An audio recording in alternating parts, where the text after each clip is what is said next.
Hello दोस्तों, राधे राधे, हर हर महादेव। कैसे हैं आप लोग? आज मैं आपको सुनाने जा रहा हूँ श्रावण मास महात्म्य अध्याय 13। इस अध्याय में पढ़िए दुर्वा गणपति व्रत विधान। सनत कुमार बोले, हे भगवान, किस व्रत के द्वारा अतुलनीय सौभाग्य प्राप्त होता है और मनुष्य पुत्र पौत्र धन ऐश्वर्य सुख प्राप्त करता है। हे महादेव, व्रतों में उत्तम उस व्रत को आप मुझसे बताइए। ईश्वर बोले, हे सनत कुमार, तीनों लोकों में विख्यात दुर्वा गणपति व्रत है। सर्वप्रथम भगवती पार्वती ने श्रद्धा के साथ इस व्रत को किया था। हे मुनि सत्तम, इसी प्रकार पूर्व में सरस्वती, महेंद्र, विष्णु, कुबेर, अन्य देवता, मुनिजन, गंधर्व, किन्नर, इन सभी ने इस व्रत को किया था। श्रावण मास की शुक्ल पक्ष की शुद्ध व महापुण्यदायिनी चतुर्थी तिथि को इस व्रत को करना चाहिए, क्योंकि उस दिन सभी पाप समूहों का नाश हो जाएगा। चतुर्थी के दिन स्वर्ण पीठासन स्थित एक दंत गजानन विघ्नेश की स्वर्णमयी प्रतिमा बनाकर उसके आधार पर स्वर्णमय दुर्वा को व्यवस्थित करने के पश्चात विघ्नेश्वर को रक्त वस्त्र से बेष्ठित ताम्र में पात्र के ऊपर रखकर सर्वतोभद्र मंडल में रक्त पुष्प से अपामार्ग, शमी, दुर्वा, तुलसी, बिल्वपत्र, इन 5 पत्रों से अन्य उपलब्ध सुगंधित पुष्पों से, सुगंधित द्रव्यों से, फलों से तथा मोदक से इनकी पूजा करनी चाहिए और उसके बाद उपहार अर्पित करनी चाहिए। इस प्रकार अनेक उपचारों से भी गिरिराज पुत्री विघ्नेश की पूजन करनी चाहिए।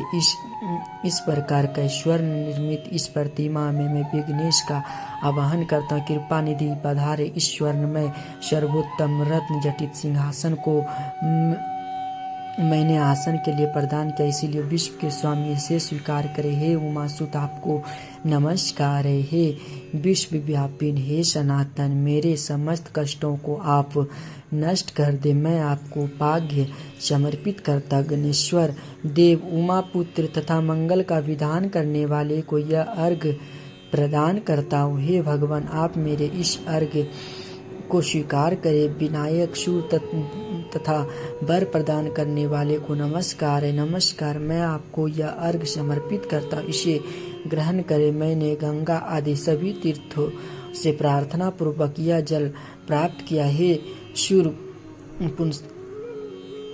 पुंगव, आपके स्नान के लिए मेरे द्वारा प्रदत्त जल, इस जल को स्वीकार कीजिए। सिंदूर से चित्रित तथा कुमकुम से रंगा हुआ यह वस्त्र युगम आपको दिया गया है, आप इसे ग्रहण करें। लंबोदर तथा सभी विघ्नों का नाश करने वाले को नमस्कार है। उमा के शरीर के मल से आविर्भूत हे गणेश जी, आप इस चंदन को स्वीकार करें। हे सूर्यश्रेष्ठ, मैंने भक्ति के साथ आपको रक्त चंदन से मिश्रित अक्षत अर्पण किया है। सुरसतम, आप इसे स्वीकार करें। मैं चंपा के पुष्पों, केतकी के पत्रों तथा जपा कुसुम के पुष्पों से गौरी पुत्र की पूजा करता हूँ। आप मेरे ऊपर प्रसन्न हो सभी लोगों पर अनुग्रह करने तथा दानवों का वध करने के लिए सकंद गुरु के रूप में अवतार ग्रहण करने वाले आप प्रसन्नता पूर्वक यह धूप लीजिए। परम ज्योति प्रकाशित करने वाले तथा सभी सिद्धियों को देने वाले आप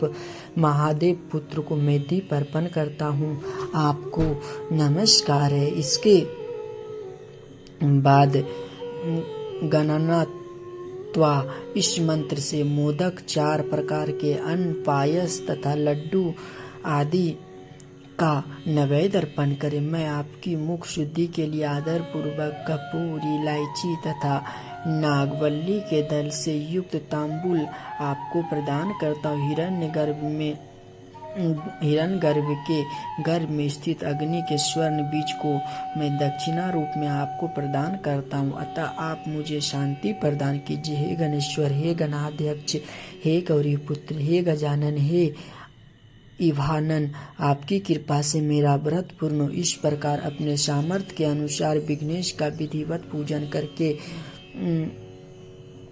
उपशकर निवेदित सामग्री सहित गणा अध्यक्ष को आचार्य के लिए अर्पण कर देना चाहिए। उनसे प्रार्थना करें, हे भगवान, हे ब्राह्मण, दक्षिणा सहित गणराज की मूर्ति को आप ग्रहण कीजिए। आपके वचन से मेरा यह व्रत आज पूर्णता को प्राप्त हो। जो मनुष्य 5 वर्ष तक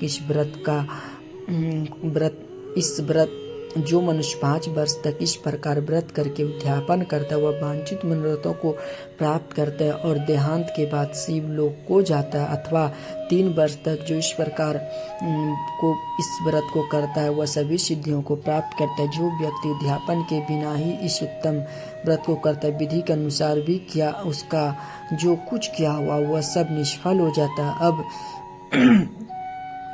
उद्यापन विधि बताई जाती है। उद्यापन के दिन प्रातः काल तिलों से स्नान करे। उसके बाद व्यक्ति 1 फल या आधा फल या उसके भी आधे फल स्वर्ण की गणपति की प्रतिमा बनाकर पंचगव्य से स्नान कराकर भक्ति तथा श्रद्धा के साथ इन 10 मंत्रों से दुर्वादलों से सम्यक पूजन करे।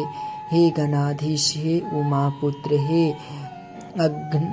अग्नासन, हे विनायक, हे ईशपुत्र, हे सर्व सिद्धि प्रदायक, हे एकदंत, हे इभवत्र, हे मूषक वाहन, आपको नमस्कार है। आप कुमार गुरु को नमस्कार है। इन नाम पदों से पृथक पृथक पूजन करे। पहले दिन अधिवासन करे। प्रातः काल ग्रह होम करके दुर्भा दलों तथा मोदक से होम करना चाहिए। इसके बाद पूर्णाहुति देकर आचार्य आदि का विधिवत पूजन करना चाहिए और घट तुल्य धनों वाली गाय का दान अपनी सामर्थ्य के अनुसार करनी चाहिए। हे वत्स, इस प्रकार व्रत करने पर मनुष्य सभी मनोरथों को प्राप्त कर लेता है। हे सनत कुमार, अपने प्रिय पुत्र गणेश के व्रत करने से संतुष्ट होकर मैं उस मनुष्य को पृथ्वी पर सभी सुख प्रदान करके अंत में उससे सद्गति देता हूँ। जैसे दुर्वा अपनी शाखा पर शाखा के द्वारा वृद्धि को प्राप्त होती, उसी प्रकार उस मनुष्य की पुत्र पौत्र आदि संतति निरंतर बढ़ती रहती है। हे सनत कुमार, मैंने दुर्वा गणपति का यह अत्यंत गोपनीय व्रत कहा है। सुख चाहने वाले को इस सर्वोत्कृष्ट व्रत को अवश्य करनी चाहिए। इस प्रकार श्री स्कंद पुराण के अंतर्गत ईश्वर सनत कुमार संवाद में श्रावण मास महात्म्य में दुर्वा गणपति व्रत कथन नामक 13वां अध्याय पूर्ण हुआ। हर हर महादेव, राधे राधे, श्री गणेशाय नमः। कमेंट बॉक्स में श्री गणेशाय नमः, हर हर महादेव, राधे राधे जरूर लिखिएगा। अगर पढ़ने में कोई भूल हुई तो मुझे क्षमा कर दीजिएगा। राधे राधे दोस्तों।